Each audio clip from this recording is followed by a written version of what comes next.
Hi, today I'm review OnePlus Nord N30 and I'll show you how to link or unlink Google Assistant from power key button on this device.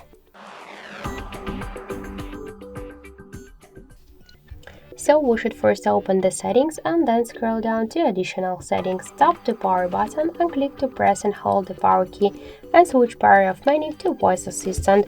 Now let's press and hold power button. Okay, to power off the device we should just press up one button and the power button together by this way, but if you want to use the Google Assistant only press the power key. So just switch now voice assistant to power menu if you want to unlink Google Assistant from power button. So that's it. Thank you for watching, and if you like this video, leave thumbs up and subscribe.